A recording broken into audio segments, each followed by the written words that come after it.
Could you be the one?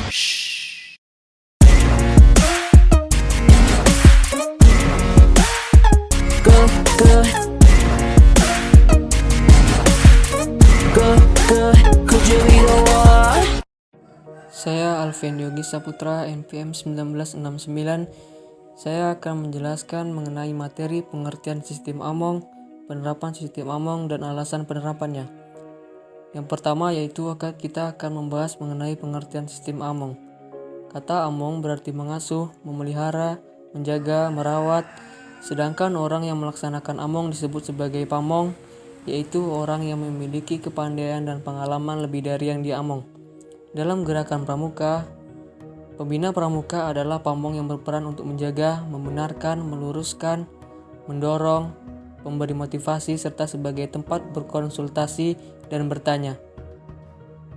Sistem Among adalah sistem pendidikan yang dilaksanakan dengan cara memberikan kebebasan kepada peserta didik untuk dapat bergerak dan bertindak secara leluasa, dengan sejauh mungkin menghindari unsur-unsur perintah, keharusan, paksaan, sepanjang tidak merugikan baik bagi diri peserta didik maupun bagi masyarakat sekitarnya, dengan maksud untuk menumbuhkan dan mengembangkan rasa percaya diri, kreativitas, dan aktivitas sesuai dengan aspirasi peserta didik.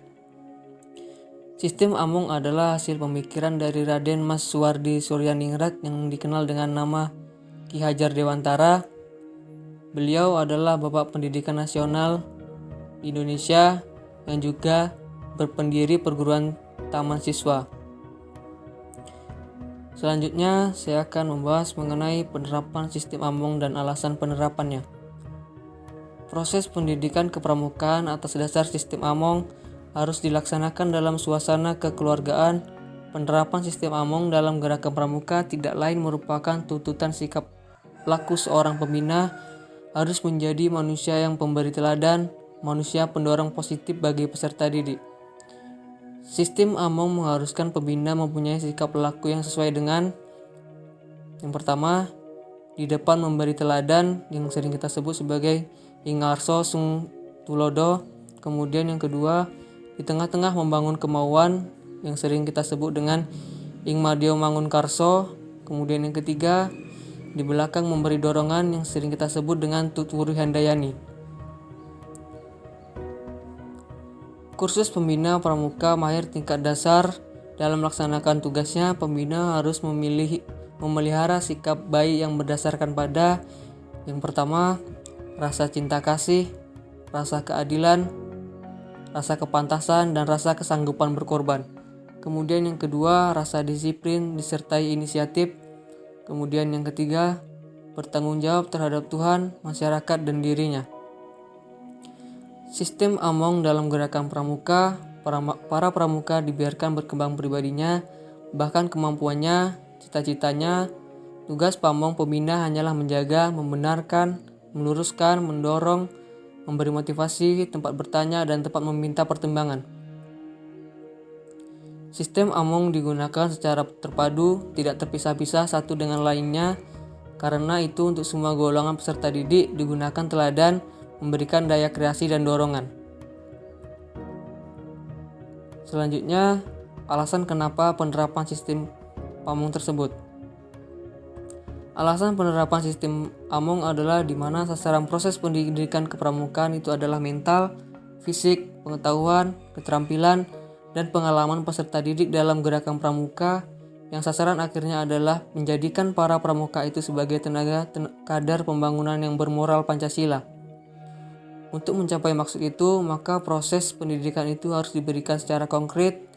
Untuk mengkonkretkan sesuatu pada peserta didik, jalan yang praktis dan mudah adalah dengan menggunakan contoh. Contoh tersebut dapat berupa contoh teladan yang diberikan oleh pendidik yang dalam hal ini adalah pamong. Apabila bahan disampaikan kepada peserta didik berupa contoh-contoh yang sangat konkret, maka peserta didik akan mengalami proses melihat, lalu tahu, kemudian mengerti, dan akhirnya paham. Jika keempat proses ini terlaksana, maka peserta didik akan dikatakan menghayati bahan tersebut. Dengan penghayatan ini, peserta didik akan menggunakan bahan tersebut dalam keinginan sehari-hari. Sesungguhnya, bahan itu telah menjadi miliknya dan memudayakan dalam dirinya.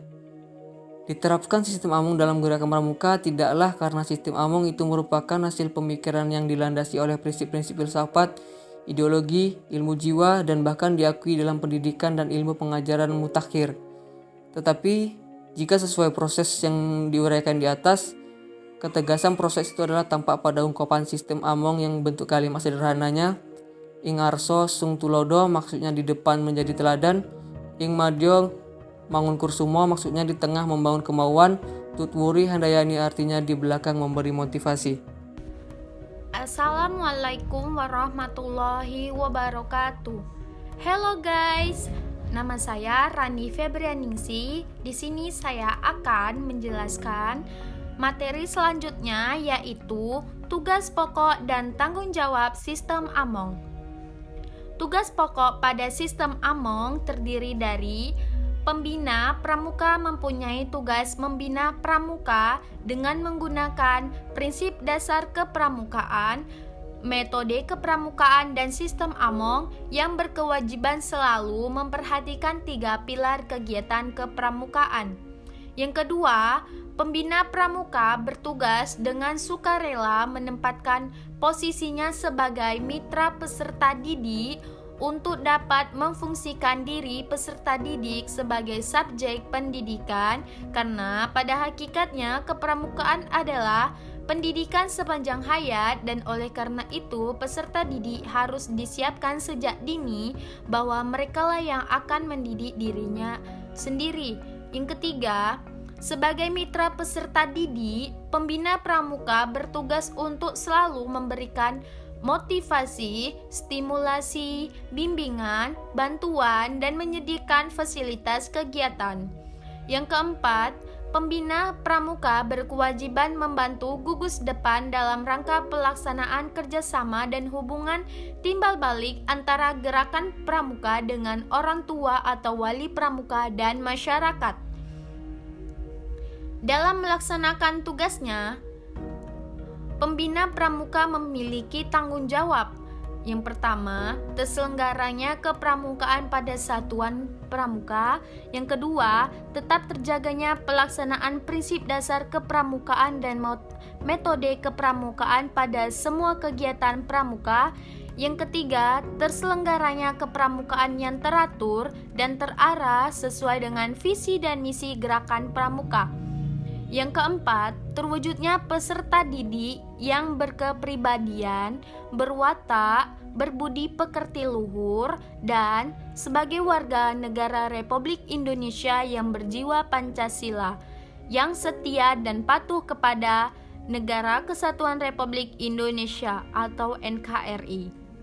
Yang kelima, dalam melaksanakan tugasnya, pembina pramuka bertanggung jawab kepada Tuhan Yang Maha Esa, masyarakat, pembina gugus depan, dan diri pribadinya sendiri. Oleh karena itu, dapat dikatakan bahwa peran, tugas, dan tanggung jawab cukup berat, maka dalam kegiatannya memiliki aturan. Yang pertama, pembina siaga sekurang-kurangnya berusia 20 tahun dan pembantu pembina siaga sekurang-kurangnya berusia 16 tahun. Yang kedua, dalam perindukan siaga diperlukan satu orang pembina siaga dan 3 orang pembantu pembina siaga. Yang ketiga, pembina penggalang sekurang-kurangnya berusia 21 tahun dan pembantu pembina penggalang sekurang-kurangnya berusia 20 tahun. Yang keempat, dalam pasukan penggalang diperlukan 1 orang pembina penggalang dan 2 orang pembantu pembina penggalang. Yang kelima, pembina penegak sekurang-kurangnya berusia 25 tahun dan pembantu pembina penegak. Dan yang keenam, dalam ambalan penegak diperlukan 1 orang pembina penegak dan 1 orang pembantu pembina penegak. Yang ketujuh, pembina pendegas sekurang-kurangnya berusia 28 tahun dan pembantu pembina pendegas sekurang-kurangnya berusia 25 tahun. Yang kedelapan, Dalam rencana Pandega diperlukan 1 orang pembina Pandega dan 1 orang pembantu pembina Pandega. Dan yang terakhir aturannya yaitu pembina pramuka sekurang-kurangnya telah mengikuti kursus pembina pramuka mahir tingkat dasar atau KMD. Baiklah, cukup sekian penjelasan dari saya. Assalamualaikum warahmatullahi wabarakatuh. Assalamualaikum warahmatullahi wabarakatuh. Perkenalkan, nama saya Risma Nugraheni, NPM 19691048. Nah, di sini saya akan membahas materi tentang fungsi sistem Among. Dalam menjalankan tugas sebagai pendidik yang menggunakan alam bebas sebagai sarana belajar, pembina mempunyai beberapa fungsi. Fungsi-fungsi ini seringkali tidak dapat dipisahkan antara fungsi yang satu dengan fungsi yang lainnya, serta digunakan bersamaan pada waktu dan saat yang tepat. Fungsi-fungsi pembina tersebut adalah: yang pertama yaitu pengamat. Tugas seorang pembina untuk mengamati dan memantau perkembangan dan tingkah laku individu dan dinamika kelompok. Dalam proses pengamatan ini, seorang pembina tentunya harus menyadari pentingnya membawa notebook yang berguna untuk mencatat hal-hal yang penting selama pengamatan berlangsung. Yang kedua, keterampilan pembina. Seorang pembina harus memastikan bahwa dalam melakukan kegiatan di alam bebas dapat berjalan dengan aman. Yang ketiga, penjaga keamanan. Memastikan bahwa peserta atau kelompok selalu dalam keadaan aman.